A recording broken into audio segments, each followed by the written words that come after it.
నమస్కారం city news కి స్వాగతం. ముందుగా ముఖ్యాంశాలు.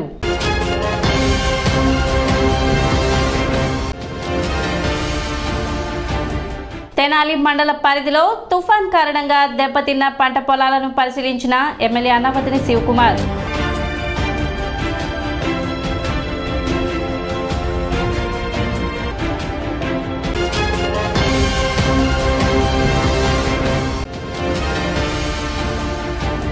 పంట నష్టపోయిన రైతాంగానికి టీడీపీ జనసేన అండగా ఉంటాయి. జనసేన పిఎస్సి చైర్మన్ నాదెండ్ల మనోహర్, మాజీ మంత్రి ఆలపాటి రాజేంద్ర ప్రసాద్ వెల్లడి.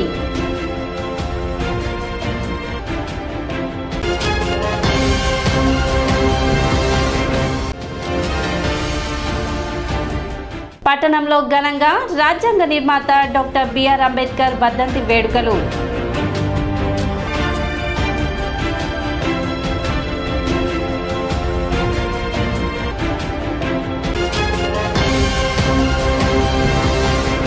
జనసేన టీడీపీ రైతాంగానికి అండగా ఉంటాయని, రైతులు ధైర్యంగా ఉండాలని జనసేన పిఎస్సి చైర్మన్ నాదెండ్ల మనోహర్, మాజీ మంత్రి ఆలపాటి రాజేంద్ర ప్రసాద్ వెల్లడించారు. తెనాలి మండలంలోని పలు గ్రామాల్లో పంట పొలాలను నాదెండ్ల మనోహర్, మాజీ మంత్రి ఆలపాటి రాజేంద్ర ప్రసాద్ పరిశీలించారు.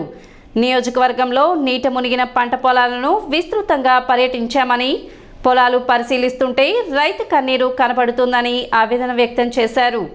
పంట నష్టాలకు 2 కోట్లు ఇస్తే దేనికి సరిపోతుందని ప్రభుత్వాన్ని డిమాండ్ చేశారు. గతంలోనే అప్రమత్తం అయి ఉంటే ఇంత నష్టం వాటిల్లేది కాదని, ప్రతి రైతు కుటుంబాన్ని ప్రభుత్వమే ఆదుకోవాలని, ఎకరాకు 20,000 నష్టపరిహారం చెల్లించాలని, ఆఖరి గింజ వరకు ప్రభుత్వమే కొనుగోలు చేయాలని డిమాండ్ చేశారు. అసలు ఈరోజు యావత్ రాష్ట్రం వ్యవసాయ రంగం అత్తాకుతలం అయిపోయింది. ఈ నష్టానికి మూల కారణం ఎవరైనా అంటే తుఫాను కంటే కూడా ప్రభుత్వం అని చెప్పి నేను భావిస్తూ ఉన్నా.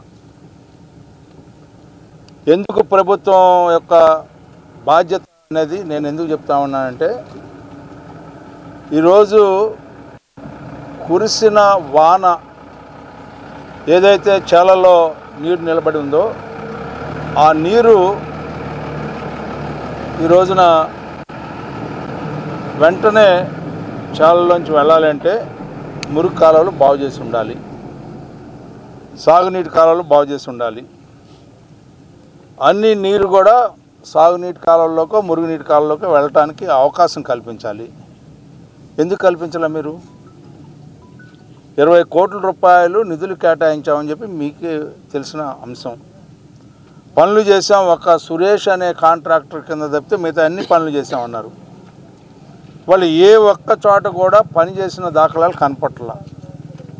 కాబట్టి నష్టపరిహారం, రైతుకి ఎంత నష్టం జరిగిందో అంత నష్టపరిహారం చెల్లించాల్సిన బాధ్యత ఎవరిదా అంటే ఈ ప్రభుత్వాన్ని చెప్పి చాలా స్పష్టంగా మేము డిమాండ్ చేస్తూ ఉన్నాం జనసేన తెలుగుదేశం పార్టీ తరఫున.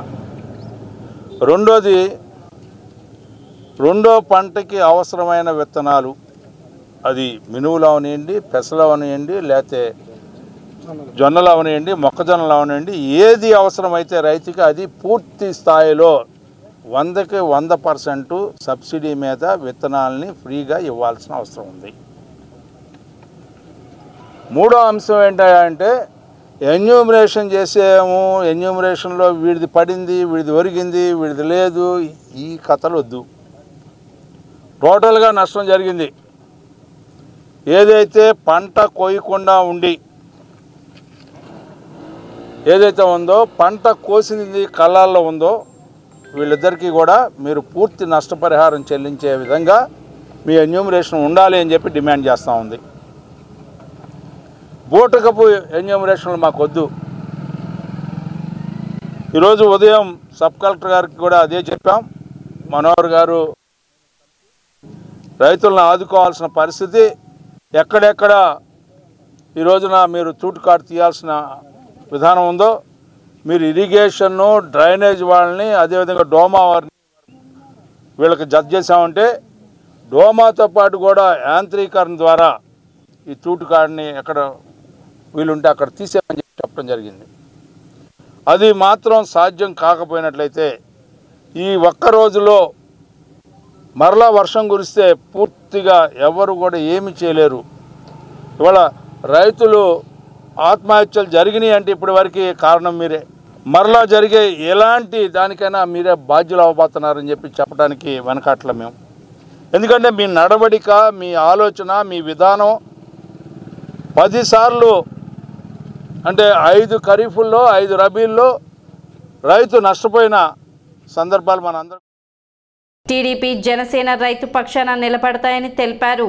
ఎక్కడ చూసినా పొలాల్లో నీళ్లు కనబడుతున్నాయని, పంట కాలువలు ఇప్పటికైనా మరమ్మతులు చేయాలని, రైతులను ఆదుకోవాల్సిన బాధ్యత ప్రభుత్వంపై ఉందని తెలిపారు. ఎక్కడ చూసినా పాపం రైతు కన్నీరు నిజంగా చాలా కదిలిస్తోంది. ప్రభుత్వం ఈ నిర్లక్ష్యం వదిలి ఖచ్చితంగా రైతుని ఏ విధంగా ఆదుకోవాలనేది ముఖ్యమంత్రి ప్రకటిస్తే ఒక భరోసా నిండుతుంది.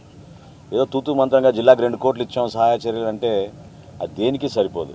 ప్రత్యేకంగా బాపట్ల, గుంటూరు జిల్లాలో సుమారు 1800 కోట్ల రూపాయలు ఆస్తి నష్టం, పంట నష్టం జరిగిందని చాలా స్పష్టంగా ప్రాథమిక అంచనాలే వస్తున్నాయి.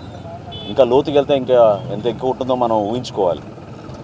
రైతు కోరేది కూడా ఈ రోజున కనీసం గతంలో మీరు ఈ కాలువల మరమ్మతులు చేస్తుంటే ఈ సమస్యలు ఉండేది కాదు.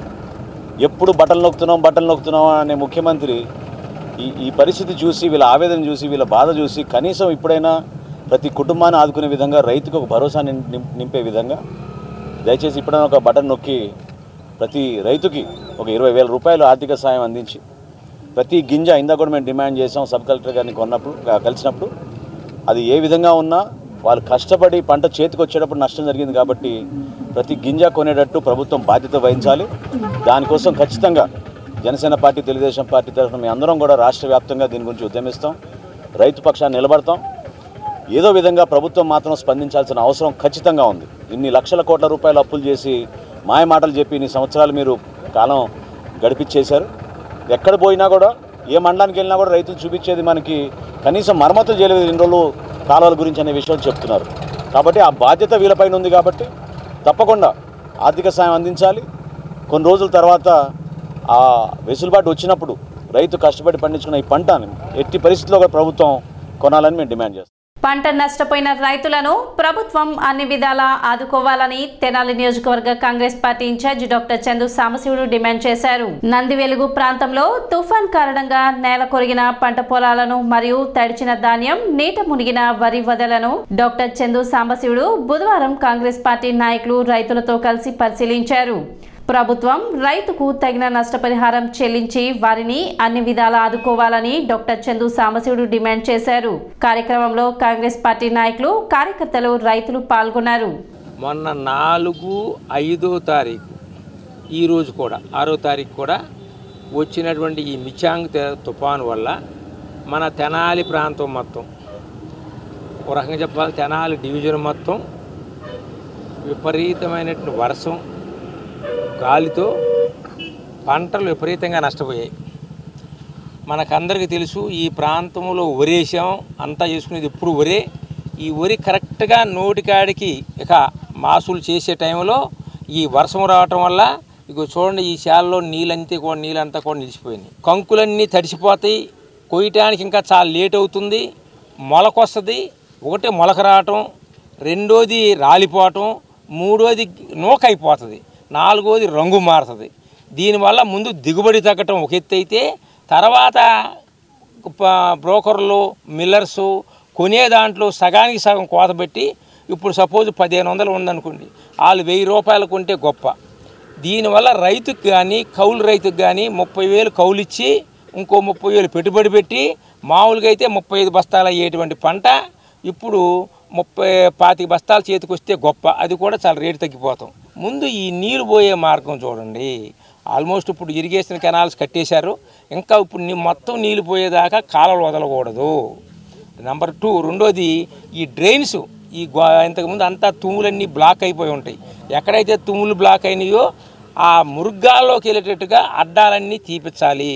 పెద్ద కాలువ అయితే క్రెయిన్లో, చిన్న కాలువలు అయితే మనుషులను పంపించి అధికారులు సత్వరం, ఇప్పుడు డబ్బులు ఇవ్వకపోతే ఎవరు రావట్లా. ఇప్పుడు డబ్బులు అధికారులు ఎలా రిలీజ్ చేస్తారు, డ్రైనేజ్ వాళ్ళ చేత రిలీజ్ చేస్తారో, సబ్ కలెక్టర్ రిలీజ్ చేస్తారో తొందరగా చేసి అవన్నీ అడ్డాలు తీసేసి ముందు నీళ్లు పోవటం తక్షణ కర్తవ్యం. వెంటనే డబ్బులు రిలీజ్ చేయాల్సిందిగా ప్రభుత్వాన్ని మేము కాంగ్రెస్ పార్టీ తరఫున డిమాండ్ చేస్తాం. నేను ఒక 5 ఎకరాలు కౌలు చేస్తున్నాను. మావి కూడా మొత్తం మునిగిపోయినాయి. అయితే అందరూ వచ్చి చూసి దీన్ని పరిష్కారం చేయాలని కోరుతున్నాను. చేలన్నీ మన తుఫానికి బాగా మునిగిపోయినాయండి. చేలన్నీ మొత్తం నీరు మొక్కేసిపోతుందండి. మొక్క చేరు నీరు పోయిన తర్వాత ఒడ్డుకునే మార్గంగా చూపించాలండి మీరు. మా గవర్నమెంట్ వారికి మమ్మల్ని దయించి.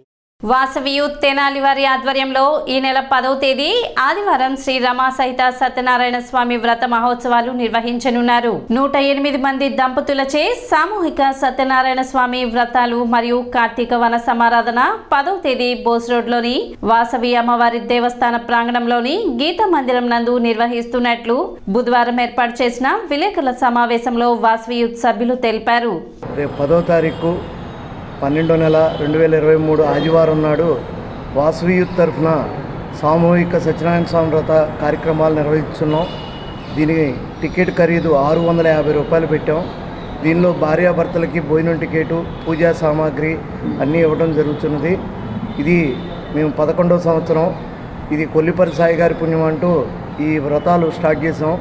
మొన్న 1000 మంది దంపతులకి మా కేఎల్ సత్యనారాయణ గారి ఆశీస్సులతో, వారి యొక్క ప్రోద్బలంతో, తర్వాత మునగాల శ్యాంప్రసాద్ గారు మరియు కొంతమంది దాతల యొక్క సహకారంతో 1000 మంది దంపతులతో చేశాము.